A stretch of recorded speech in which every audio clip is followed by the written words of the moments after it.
Salut, c'est le FNR. J'avais déjà essayé de faire une vidéo iceberg à l'époque, mais j'avais voulu faire mon propre iceberg. Le sujet s'y prêtait pas, ça a été un carnage, ça a bidé, et c'est pour ça que j'ai disparu pendant des mois.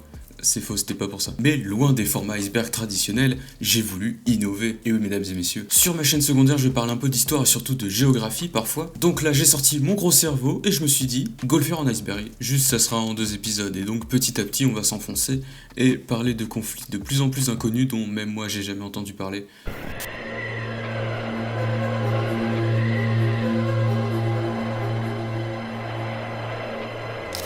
Seconde Guerre mondiale. Impossible de rater le ciel, qui est composé uniquement de la Seconde Guerre mondiale. Elle est littéralement partout, dans la culture populaire, et à la base de notre histoire moderne, particulièrement ici, en Europe. Elle est à l'origine de la création de l'Union Européenne, a laissé des traces absolument partout. Je sais plus si on peut parler de traces à ce niveau-là. Et vous avez forcément au moins un ancêtre qui a été au front. Moi, mon arrière-grand-père était SS. L'originalité de cette guerre, c'est aussi l'aspect idéologique, avec l'apparition récente du communisme et du nazisme, ce qui va créer des massacres d'une ampleur inégalée. C'est aussi le plus grand conflit qu'on ait jamais eu, comme tout le monde connaît, je vais pas en parler plus, et enchaîner sur les autres grandes guerres connues avant de descendre dans ce qui nous intéresse vraiment.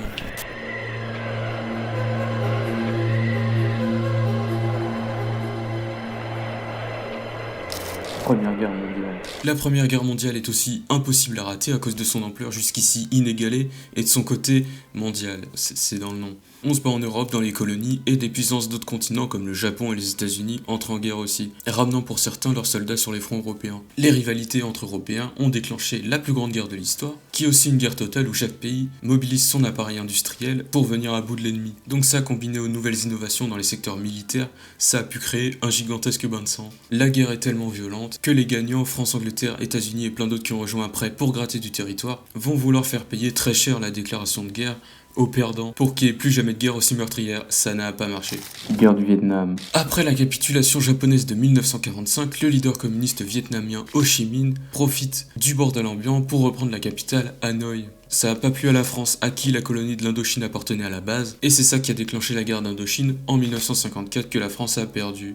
Le pays est alors divisé en deux, avec le gouvernement communiste au nord et au sud, un autre soutenu par l'Occident et les États-Unis. Et dès 1955, il y a des affrontements entre le sud et la guérilla Viet Cong qui est soutenue par le nord, et aussi l'URSS et la Chine. En 1964, les États-Unis profitent d'un accident entre un de leurs destroyers et des bateaux vietnamiens pour entrer en guerre et envoyer des soldats au sol. C'est faux, ils ont menti, il s'est rien passé. Mais l'armée américaine va complètement s'enliser dans le conflit. Elle va y mettre énormément de moyens, envoyer énormément de soldats, faire preuve de beaucoup de violence, sans grand résultat. Parce que la guérilla, elle, se cache dans la jungle. Ça aura juste pour conséquence d'alerter l'opinion aux États-Unis, qui voit au travers de la presse ce qui se passe là-bas, et qui voit énormément de soldats partir, alors que c'est littéralement à l'autre bout du monde. Ce qui fait que les États-Unis se sont retirés en 1973, et que rapidement le Nord a repris l'ensemble du pays pour former la République socialiste du Vietnam, qui est encore en place aujourd'hui. La guerre ayant eu pour conséquence un énorme coup dans la réputation des États-Unis, la première puissance mondiale. Guerre napoléonienne. Tout le monde connaît Napoléon, célèbre Tchad français, mais contrairement aux autres conflits connus où j'ai survolé le sujet,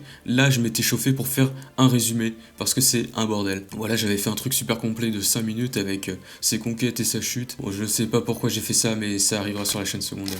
Guerre de sécession. À la base, les États-Unis sont pas si uniques que ça, étant à l'époque très grands et beaucoup moins peuplés. Enfin, c'est toujours très grand, mais il y avait d'importantes différences entre le nord industrialisé et le sud agricole et esclavagiste. Le nord est assez isolé et utilise pour son industrie une main-d'œuvre immigrée pas chère, alors que le sud cultive du coton et est centré vers l'exportation vers l'Europe. Ça a mené à une confrontation en 1861 entre les deux, après que certains du sud aient formé une confédération et attaqué le nord. Sachant que certains états qui étaient tiraillés entre les deux sont contrôlés par le nord, mais pillés par des guérillas pro-sud. Le sud, qui est plus déterminé et qui se bat au départ sur son territoire, l'emporte dans les premiers temps, mais rapidement, le nord se reprend et parvient à couper le territoire de la confédération en deux. La guerre se termine en 1865 sur une victoire du nord. À la suite de cette guerre, la question de l'esclavage a définitivement été résolue, vu qu'il a été aboli partout. Les États-Unis sont devenus aussi une vraie nation unie comme on la connaît aujourd'hui. La guerre des émeutes. La guerre des émeutes est assez connue dans l'internet anglophone en tant que mème, mais pas vraiment ici, parce que c'est une guerre mais c'est pas une guerre. Au début des années 30, l'Australie, le meilleur pays du monde, cherche à développer l'ouest du pays, qui est encore plus vite que l'est, en particulier pour l'agriculture. Il encourage donc les vétérans de la Première Guerre mondiale à s'y installer pour cultiver. Alors la situation est assez compliquée sur place, car on est en pleine grande dépression, et ça s'est pas arrangé lorsque les émeux, leur genre d'autruche locale, ont commencé à migrer vers les terres nouvellement cultivées.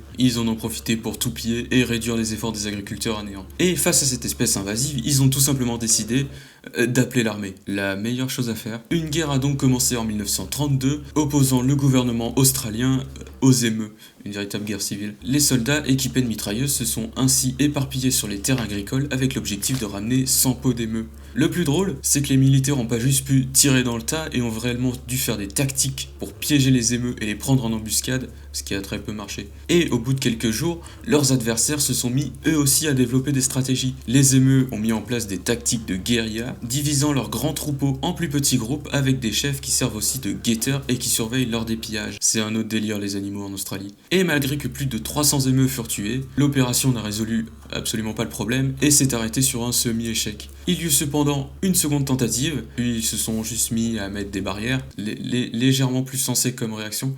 La guerre s'est finalement terminée avec des pertes d'entre 1000 et 4000 émeus et 0 mort côté australien. Guerre de Corée. La guerre de Corée a elle aussi eu lieu pendant la guerre froide, et tout le monde le sait. Le nord est communiste et le sud est capitaliste allié des États-Unis. C'est le même peuple qui est séparé en deux avec le 38e parallèle après une décision prise littéralement en 30 secondes par les États-Unis. Et sous la dictature du célèbre Kim Il-sung, le nord a tout simplement décidé d'envahir le sud. À l'époque, le nord est plus développé car industriel, contre un sud rural et agricole dont l'armée est plus désorganisée. La progression se fait donc plutôt facilement pour la glorieuse armée de la République populaire démocratique de Corée. Les États-Unis, ou plus largement l'ONU, décident alors d'intervenir pour aider le Sud. La situation s'inverse et c'est le Nord qui est, à son tour, presque complètement pris. Mais inquiète de la présence d'un État allié aux États-Unis à sa frontière, la Chine décide d'envoyer 1,7 million de soldats, ce qui a finalement stabilisé le front aux environs du 38e parallèle à la frontière qu'on connaît aujourd'hui. En 1953, un accord est trouvé entre les deux parties pour un cessez-le-feu, mais qui techniquement met pas fin à la guerre, ce qui fait qu'elle est encore en cours aujourd'hui, après 72 ans. Guerre civile espagnole. Alors, l'Espagne des années 30, c'est le bordel. Le pays est divisé entre la gauche qui a peur que l'Espagne devienne un pays fasciste comme bon nombre de ses voisins européens, et la droite nationaliste qui, elle, a peur que la gauche prépare une révolution communiste. Oh mon dieu, mais ce sont des communistes! En 1936, la gauche gagne de très peu les élections, ce qui entraîne des soulèvements de la part de l'armée qui est plus côté nationaliste, en particulier au Maroc espagnol. La guerre commence du coup entre d'un côté le camp nationaliste et de l'autre les républicains. Désorganisés et en infériorité numérique, face à des groupes de militaires dirigés par des généraux expérimentés et soutenus par les autres régimes fascistes européens, la République tomba en 1939. La dictature de Franco fut alors mise en place jusqu'à sa mort en 1973 et le début d'une transition vers la démocratie. Ça me rappelle rien.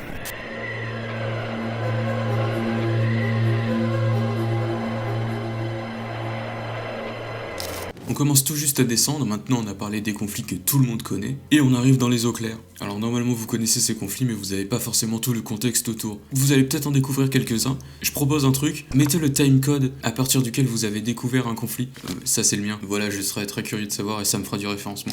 Première croisade. En 1071, l'Empire byzantin perd la bataille de Manzikert contre les Turcs seldjoukides venus du Turkestan qui veulent s'établir en Anatolie. Très exposé sur sa partie est, l'Empire byzantin demande l'aide du pape Urbain II face à cette invasion. A savoir aussi que les Seljoukides sont musulmans et que du coup ils coupent la route aux pèlerins chrétiens pour aller à Jérusalem. A l'époque, la ville est contrôlée par le califat fatimide, qui est musulman aussi, mais qui à l'époque laisse libre accès aux pèlerins et accepte les populations chrétiennes sur son territoire. Mais en 1078, ils sont chassés par les Seljoukides qui massacrent les populations chrétiennes de Jérusalem, maudits infidèles à la croisade. En 1095, le pape Urbain II appelle du coup à la croisade contre les Seljoukides pour libérer la Terre Sainte. Les chevaliers qui partent libérer les chrétiens d'Orient se voient pardonner de leurs péchés. Une armée croisée se forme donc, venue principalement de France, de la péninsule italienne et du Saint-Empire. Après de multiples pillages sur la route, dont des villes chrétiennes, les armées croisées se regroupent et prennent Antioche, Jérusalem, puis Ascalon. Cette ville. Deux fragiles états latins sont alors mis en place dans la région, reliés au reste du monde chrétien uniquement par la mer et dirigés par d'anciens chefs d'armée croisés. Guerre de 30 ans. Alors celle-là, j'ai légèrement galéré à comprendre parce que c'est un énorme bordel et que ça oppose presque tous les pays d'Europe. Alors, en 1618, l'Europe est dominée par les Habsbourg qui sont au pouvoir en Autriche et en Espagne. Leur principal rival, c'est la France et tous les trois sont des états catholiques. Mais le protestantisme, lui, se répand de plus en plus dans des états du Saint-Empire romain germanique qui est plus ou moins la zone d'influence de l'Autriche, ce qui lui plaît pas vraiment. Tout a commencé avec des rébellions en Bohême contre le pouvoir catholique des Habsbourg et ça a dégénéré en guerre avec d'un côté l'Autriche et les états allemands catholiques et de l'autre côté les états protestants comme la Prusse, la Saxe et les Miettes. La France, qui est catholique mais opportuniste, a décidé de rejoindre la guerre, mais du côté des protestants pour faire chier l'Autriche. Du côté des protestants, on a aussi les Pays-Bas qui font partie du Saint-Empire, mais qui appartiennent à l'Espagne. L'Espagne, qui elle-même, gouvernée par les Habsbourg, va aussi rentrer en guerre. C'est compliqué. De toute façon, quand tu regardes les frontières européennes de l'époque, tu comprends bien qu'il y a un endroit spécifiquement où c'est le bordel. D'ailleurs, il y a aussi d'autres pays qui rejoignent comme le Danemark ou la Suède, mais on s'en fout. Et à la fin de cette guerre qui a duré 29 ans et 11 mois, le traité de Westphalie est signé en 1648, je regarde la date. Les Pays-Bas sortent du Saint-Empire et prennent leur indépendance de l'Espagne sous le nom de Provinces-Unies. Alors ça, c'est les Pays-Bas actuels. Il reste les Pays-Bas espagnols au sud, catholiques, qui correspondent à l'actuelle Belgique. La Suisse en profite aussi pour prendre son indépendance. Pour l'Autriche, c'est plutôt un succès, pour la Suède aussi, mais surtout pour la France, c'est le début de règne de Louis XIV. Le Saint-Empire en ressort plus fragile, et pour l'Espagne, c'est le début de sa grande période avec l'or des colonies. Maintenant, ils vont avoir des rois consanguins et se faire rétamer par la France. Guerre de 100 ans. Tout le monde connaît la guerre de 100 ans. Le conflit opposait les Plantagenets qui régnaient sur l'Angleterre et la Guyenne aux Valois. En fait, en 1328, la dynastie capétienne s'éteint, la France se retrouve sans successeur, et les deux dynasties qui peuvent prendre la succession sont du coup les Plantagenets et les Valois. Mais les dynasties et les familles, c'est un bordel, ça m'a filé mal au crâne. Finalement, la guerre en tout cas a éclaté entre les deux. La guerre aura beaucoup de phases, avec des pauses entre les deux. On a par exemple eu l'arc du roi Charles VI, le roi fou qui nous a remis dans la merde alors qu'on commençait à s'en sortir. C'est le mec qui pensait qu'il était fait en verre et qui avait trop peur de se briser. On a aussi eu la période Jeanne d'Arc qui est sortie de son village pourri pour rencontrer le roi et le faire baptiser à Reims pour restaurer sa street cred, après avoir levé le siège doré en tant qu'affaire. Bref, c'est un énorme bordel et j'ai absolument pas le temps de tout expliquer. Mais en gros, en 1553, à la fin de la guerre, les Anglais sont repoussés. Ils gardent juste Calais, qui est de toute façon la pire ville de France. Ne vivez pas à Calais, il ne faut pas faire ça. Ne faites pas ça chez vous. Seconde guerre punique. En 218 avant Jésus-Christ, deux puissances se partagent la Méditerranée, Rome et Carthage. Les deux ont des vues sur l'Ibérie, ce qui va créer des tensions et mener à la seconde guerre punique. Les Romains, qui viennent de récupérer la Sicile, s'attendent à une attaque navale par là et en profitent pour prendre Malte. Mais le très célèbre général Hannibal va tenter la strate inverse, traverser l'Ibérie avec ses hommes, puis les Alpes, avec aussi des éléphants. Il s'en bat tellement les couilles qu'il fait ça avec des éléphants. Et à l'époque, il y avait genre pas de route. Oui, il y a des éléphants qui tombent en mode c'est un cartoon. La plupart de l'armée va crever en route à cause des peuples rencontrés, de la faim, la famine et aussi des montagnes. Mais Hannibal, qui a entre-temps perdu un œil, ça va pas l'empêcher de poutrer les Romains arrivés en Italie, en utilisant des techniques de génie, genre le brouillard pour piéger les Romains par surprise. Malgré tout, Hannibal réussira jamais à prendre Rome et finira par être contraint de rentrer en Afrique après que les Romains, menés par Scipion, aient pris l'Ibérie et soient aux portes de Carthage. La guerre fut perdue pour eux et la cité de Carthage s'en remettra jamais vraiment à cause des conditions du traité de paix signé avec Rome.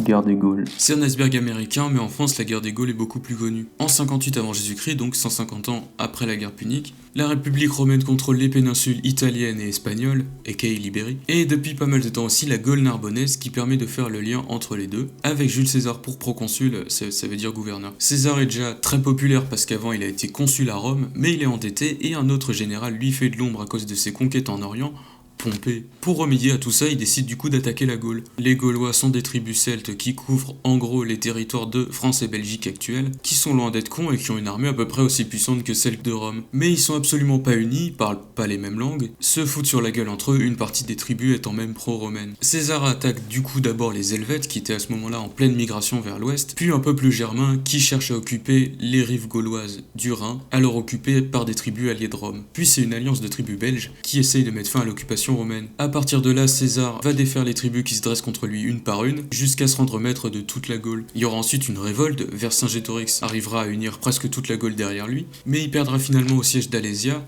mis en place par des Romains beaucoup plus organisés, qui, évitant la confrontation directe, mettront en place des fortifications autour de la ville pour empêcher les Gaulois de fuir. Conquête mongole. Les Mongols sont des tribus vivant dans les steppes où c'est tout plat et y a rien. Du coup, ils ont développé des techniques adaptées à base de chevaux et de salves de flèches. Mélangés avec la technologie des Chinois, ça s'est révélé très efficace et ils ont conquis les pays européens comme un Européen conquiert des villes. Ça veut dire très vite. En formant le plus grand empire de tous les temps. Tout a commencé en 1187 quand Gengis Khan a unifié les tribus mongoles. Puis ça a continué avec ses fils, en particulier avec son petit-fils Kubilai Khan. Ils ont pris la Corée, le Tibet, sont allés jusqu'à des contrées d'Orient en battant même les Seldjoukides dont j'ai parlé plus tôt, en détruisant aussi une partie de l'Europe comme les principautés russes et la Hongrie. Ils ont même fini par faire tomber la Chine, Kubilai devenant même empereur de Chine et fondant une nouvelle dynastie. Finalement, l'empire a fini par se morceler en 4 et à stagner, les Mongols s'intégrant aux populations locales et abandonnant pour certains leur culture de base qui disparut petit à petit.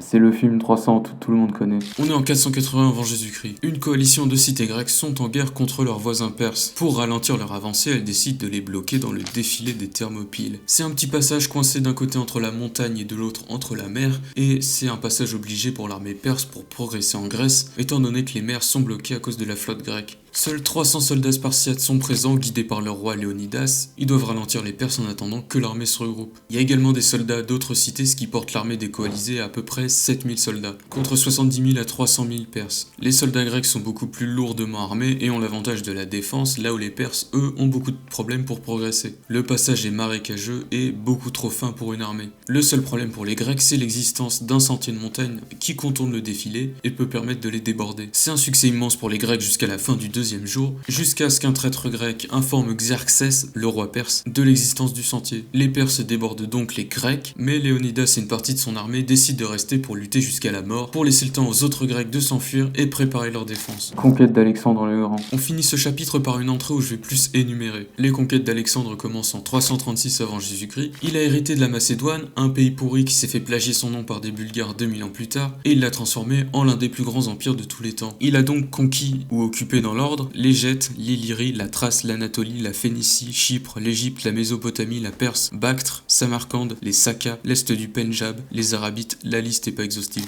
Guerre du Golfe. En 1990, l'Irak de Saddam Hussein est pas mal dans la merde à cause de la guerre contre l'Iran, où il n'y a pas forcément eu de vainqueur mais qui a surtout affaibli les deux camps. L'Irak est très endetté auprès du Koweït, de l'Arabie Saoudite, et le pouvoir a de plus en plus de mal à se maintenir. De plus, ces pays ne respectent pas les quotas et inondent le marché de pétrole, ce qui fait perdre beaucoup d'argent à l'Irak. Saddam accuse aussi le Koweït de forer du pétrole sur le territoire de l'Irak au-delà de ses frontières. L'Irak déclare donc la guerre au Koweït, espérant une guerre facile qui leur permettrait de se remettre dans le droit chemin économiquement. Ça n'a pas marché. La communauté internationale n'a pas du tout aimé et a fait une alliance militaire avec à sa tête les États-Unis pour attaquer l'Irak, c'est l'opération Tempête du désert. L'Irak s'est fait rétamer.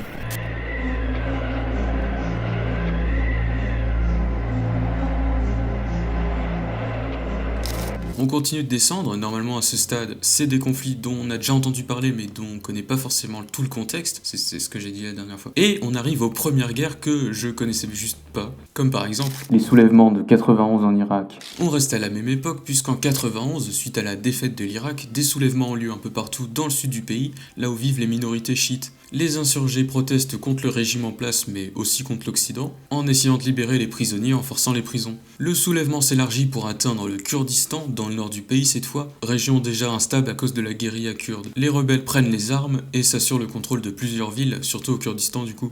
Au nombre de 200 000, ils seront finalement écrasés par l'armée irakienne. Malgré tout, une partie du Kurdistan est restée de facto autonome et n'a jamais vraiment réintégré l'Irak. Guerre civile kurde irakienne. Mais ce joyeux bordel est pas fini parce qu'en 94 éclate la guerre civile kurde irakienne, où en gros le Kurdistan est en guerre, avec d'un côté l'Union patriotique du Kurdistan, parti de centre-gauche, et le Parti démocratique du Kurdistan, qui lui fait partie de l'Alliance mondiale des démocrates, donc plus à droite, soutenu par l'Irak. Du coup, l'Iran a soutenu de l'autre côté pour faire chier. Finalement, la guerre s'est terminée en 97 avec un compromis où en gros chacun a eu la moitié. C'est un énorme bordel ce pays. C'est pas la dernière entrée sur l'Irak, heureusement l'iceberg nous épargne la seconde guerre d'Irak, parce que c'est trop récent je pense, elle-même divisée en 1 milliard de phases, appelée guerre aussi, comme ça c'est simple à comprendre. Guerre civile libanaise. Le Liban a toujours été un pays divisé entre chrétiens et musulmans, et les tensions se sont aggravées quand les Palestiniens s'y sont installés pour mener des actions contre Israël à partir du Liban, l'État étant trop faible pour s'y opposer. Et en 1975, après beaucoup d'années de tensions, des affrontements ont fini par éclater entre d'un côté les Palestiniens et les musulmans libanais et de l'autre les chrétiens. La Syrie interviendra en 1976, profitant des troubles pour essayer d'agrandir son influence dans la région. Elle est suivie par Israël en 82 qui en a un peu marre des attaques palestiniennes menées sur son sol à partir du Liban. Et c'est aussi à ce moment-là que se forme le Hezbollah, une force musulmane chiite qui va lutter contre les Israéliens. La paix sera finalement signée en 90 et le Liban se reconstruira sous l'influence syrienne. La guerre civile a causé un bordel pas possible dans le pays, dont on voit encore les séquelles aujourd'hui.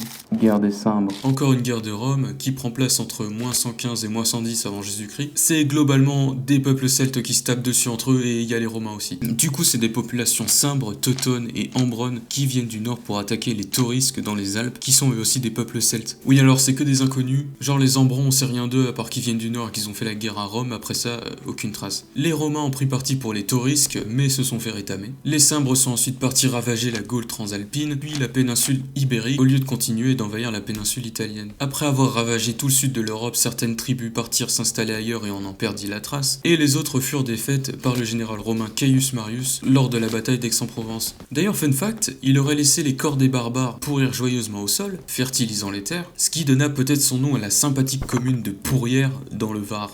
Guerre civile rwandaise. La guerre civile rwandaise se déroule entre 90 et 94. C'est à ce moment-là que le génocide des Tutsis a lieu. Pendant la colonisation allemande puis belge, les Tutsis moins nombreux ont été érigés comme des élites par les colons, qui les utilisaient en gros pour exploiter l'autre partie, les Hutus, considérés comme inférieurs. Après l'indépendance en 1962, c'est l'inverse qui se produit, les Hutus prennent le pouvoir et les Tutsis sont obligés d'aller s'exiler dans les pays voisins, comme le Burundi. Et encore plus après le coup d'État en 1973. Ils s'organisent et fondent le Front patriotique rwandais qui possède une armée et dont l'objectif est de renverser le pouvoir pour instaurer un régime plus égalitaire. Ils attaquent par le nord et le régime rwandais commence du coup le génocide pour se venger. Malgré ça et l'aide française apportée au Rwanda, le Front patriotique finira par gagner en 94 et Pasteur Bizimungu deviendra le nouveau président. Au final, le conflit aura fait 1 million de morts, dont 800 000 rien qu'avec le génocide. Après, c'est pas des chiffres sûrs. Guerre de 7 ans. La guerre de 7 ans, de 1756 à 1763, est connue pour être la première guerre mondiale. Qui a écrit ça? En effet, à cette époque, il y avait déjà des gros systèmes d'alliances qui s'opposaient et avec les colonies, ça pouvait faire des combats sur tous les continents. À cause des colonies, justement, la France et l'Angleterre s'entendent pas et convoitent les mêmes territoires. En Europe, c'est l'Autriche et la Prusse qui sont en rivalité pour avoir l'influence principale sur le Saint-Empire et récupérer la riche province de Silésie. Suite à ça, on va avoir la France, la grande puissance européenne d'un côté, avec l'Autriche, qui vont se battre contre l'Angleterre, la meilleure marine, et la Prusse, le rookie. Chaque camp sera rejoint par différents bouts de terre du Saint-Empire, et de notre côté, on a également la Suède, l'Espagne, la Russie et l'Empire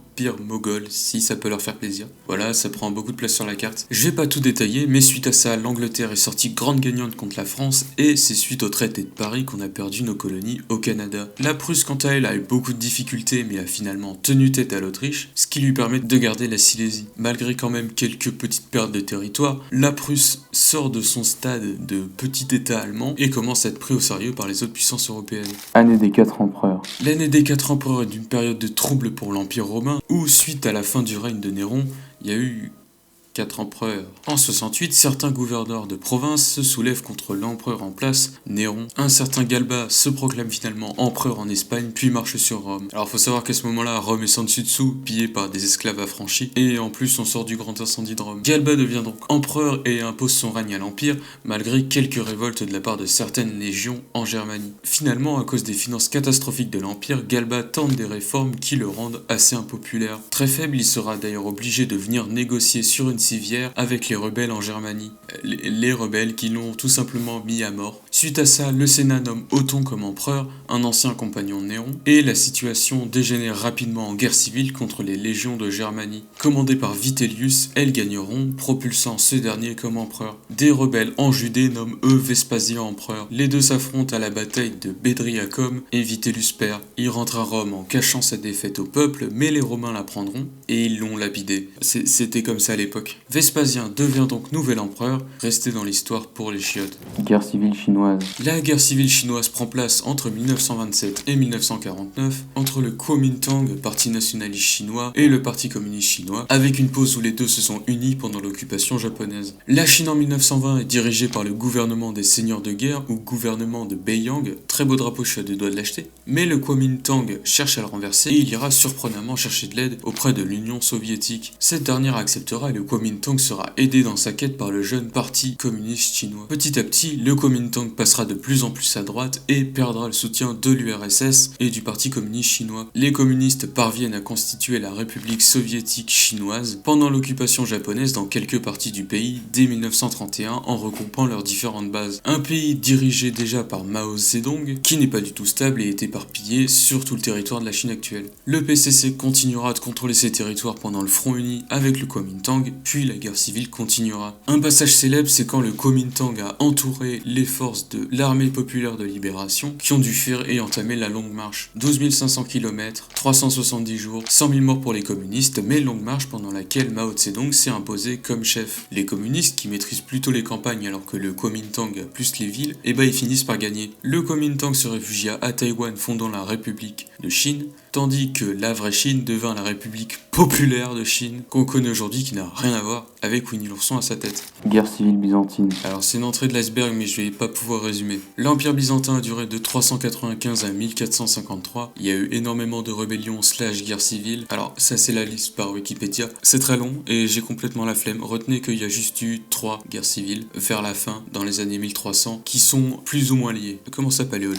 Soulèvement islamique en Syrie. En 1975, le ministre syrien de la Défense Hafez el-Assad, le père de Bachar, s'empare du pouvoir via un coup d'état militaire imposant une dictature policière très violente. Couplé à la crise économique qui sévit en ce moment-là dans le pays, c'est une période assez noire pour la Syrie. Comme toutes les périodes en fait. En 1976, la seule vraie force qui s'oppose au pouvoir d'Hafez el-Assad, c'est l'organisation terroriste des Frères musulmans. Les 10 000 militants du groupe commencent ainsi à perpétrer des attentats contre le gouvernement, dans les gares ou les lieux publics, et contre les laïcs, les communistes et tous ceux qu'ils aiment pas en gros, comme lors du massacre de l'école militaire d'Alep. C'est la longue campagne de terreur. Bonne ambiance le nom. Et c'est allé jusqu'à passer proche de tuer le président en 1980. Un mois après, le gouvernement passe une nouvelle loi punissant de la peine de mort tout membre ou sympathisant de l'organisation. Des grandes purges sont mises en place au sein de l'État et de l'armée, ce qui permettra de mettre fin à la rébellion en 1982.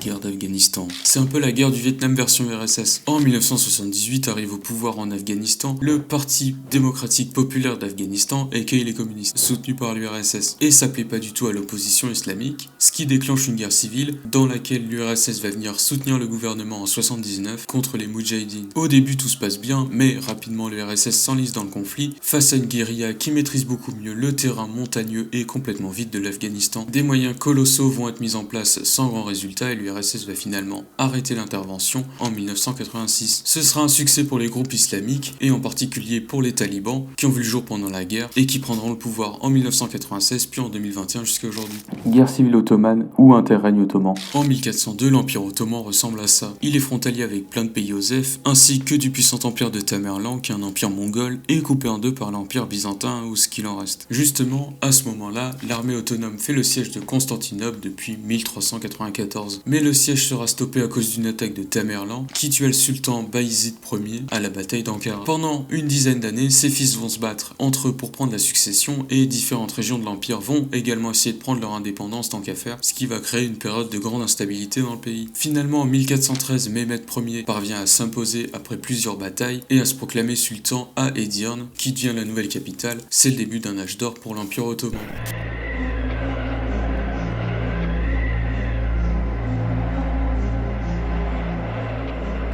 Là, on arrive dans les conflits dont je savais rien, ou alors pas grand chose. Préparez-vous car on va continuer à descendre et atteindre le dernier niveau, du moins pour cette partie, les eaux sombres, et on va rester en Turquie. Guerre d'indépendance turque. À la fin de la Première Guerre mondiale, l'Empire ottoman, allié des Allemands, est défait et occupé par les vainqueurs et les différents peuples qu'il composait, ne gardant que 23% de son territoire. Il est surtout occupé par les vainqueurs comme les armées grecques, françaises et britanniques. Mustafa Kemal, un ancien officier de l'armée ottomane, a pris la tête de la résistance turque. Plutôt impopulaire dans le pays au début, il est petit à petit rejoint par la population quand les conditions de la découpe de l'Empire sont connues. L'armée nationaliste turque parvient à remporter des batailles contre l'Empire ottoman et les Grecs notamment, jusqu'à les repousser hors de Turquie en 1922. Suite à cette défaite, les Alliés reconnaissent la victoire turque lors du traité de Lausanne en 1923, avec la création de la République turque moderne et la renégociation des frontières, accompagnée de déplacements forcés des populations aussi bien entrantes que sortantes de Turquie. Bataille du delta du Nil. Là on remonte à l'époque des pyramides. En 1180 avant Jésus-Christ, les Égyptiens de Ramsès III se sont battus contre ce qu'ils appelaient les peuples de la mer. Donc d'après Wikipédia, ça comprend des Grecs et beaucoup de peuples qui existent plus aujourd'hui, dont on sait vraiment pas grand chose et qui sont juste mentionnés dans des écrits égyptiens. En gros, ça va de peuples d'îles grecques au sud de la Turquie, d'Israël jusqu'à la Sardaigne, mais c'est aussi beaucoup de suppositions. Ouais, c'est très très vieux. C'est même la seconde bataille navale de l'histoire, enfin qui nous est documentée, et elle se solde par une victoire égyptienne éclatante, révélant le génie militaire de Ramsès III. À savoir qu'avant ça, il y avait déjà une victoire terrestre, mais on n'en sait rien du tout.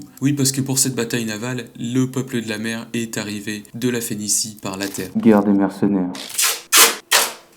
Beaucoup mieux. Pendant la première guerre punique dont j'ai parlé plus haut, Carthage avait dû employer des mercenaires dans son armée. À peu près 20 000 hommes originaires des Baléares, d'Afrique, d'Espagne ou des territoires celtes, mais après la défaite, elle n'a pas pu les payer. À la suite d'échecs de pourparlers, la guerre a éclaté entre eux, installés dans des territoires autour de la ville, et Carthage elle-même. La guerre fut difficile, mais finalement remportée par les Carthaginois. Les victoires de la cité sont en grande partie dues à Hamilcar Barca, le père d'Hannibal, ce qui lui a ouvert la porte pour une future guerre avec Rome, et qui sera finalement faite par son fils. Période des trois royaumes. L'histoire chinoise, c'est un bordel. À la fin du 2e siècle, l'empire des Han commence à se disloquer pour former 3 royaumes dirigés par des seigneurs de guerre. Le royaume Wei au nord, dirigé par Chao, je sais pas prononcer. Le royaume de Shu de Liu Bei à l'ouest, et le Wu au bord de la mer, dirigé lui par Sun Quan. Les 3 s'affronteront régulièrement entre 220 et 280 pour finalement se faire supplanter par le camp Sima des généraux qui fondent la dynastie Jin. Moi perso, j'avais déjà entendu parler de cette période sans vraiment savoir ce que c'était, parce que c'est un moment très important pour le rayonnement de la culture chinoise, malgré l'instabilité des royaumes, aussi bien grâce à la poésie que la calligraphie ou la musique. C'est aussi la période évoquée par le livre très connu Roman des Trois Royaumes, qui est aussi un pilier de la culture chinoise. Guerre de Philippe II. J'avais essayé d'utiliser ChatGPT pour me faire un petit résumé, comme ça après je peux check l'article Wikipédia et c'est plus clair pour moi, et ensuite écrire une version avec des vraies sources. Et il a commencé par me parler d'un roi macédonien, mais je crois que l'iceberg évoquait le roi espagnol qui a un CV beaucoup plus long. Il a régné de 1556 à 1598 à la grande époque de l'Espagne. Le siècle d'or justement, c'était le successeur de Charles Quint.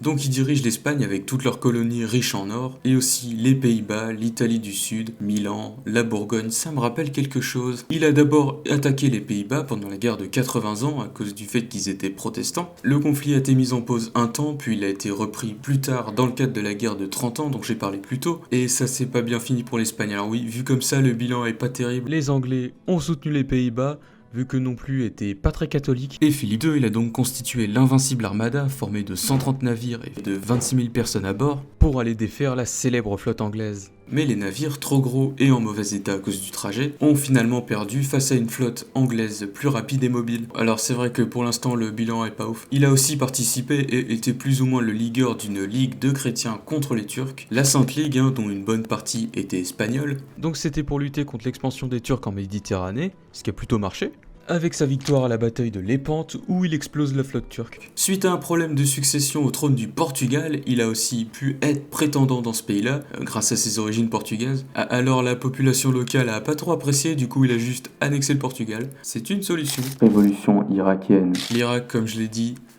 c'est un bordel. Après avoir été un protectorat britannique, suite à la défaite de l'Empire ottoman lors de la Première Guerre mondiale, l'Irak a obtenu son indépendance en 1932. Le roi c'est Faisal Ier, mais l'Irak reste très contrôlé par les Anglais, parce que le pétrole. L'Irak est alors très instable et en proie à de régulières tensions et à beaucoup de révoltes comme partout dans la région. Et oui, puisque suite à des troubles chez son voisin et cousin, le roi de Jordanie Hussein, Faisal décide en 1958 d'envoyer une armée là-bas. Mais en gros ça n'a pas marché, ils ont juste fait demi-tour pour aller faire un coup d'état en Irak, et le général Abd al-Karim Qassem a ainsi fondé la République d'Irak, qui s'est écroulée 5 ans plus tard suite à un coup d'état du parti basse, le parti de Saddam Hussein. Faut suivre. Invasion des Huns. Venus de quelque part en Asie, enfin on sait pas vraiment trop où, les Huns sont considérés par les Romains comme un peuple barbare, violent, sanguinaire, enfin tout ça quoi. Très connu comme les Mongols de par leur rapidité, leur cavalerie et leurs arcs composites. Des techniques de combat assez novatrices basées sur leur mobilité face à des armées lourdes. On trouve les premières traces de leur passage en Ukraine actuelle en 375, mais ils sont surtout connus pour s'être attaqués à l'Empire romain d'Orient et d'Occident, arrivant quand même à gratter une rançon de la part de Constantinople et à piller de nombreuses villes comme Orléans, Metz ou Nice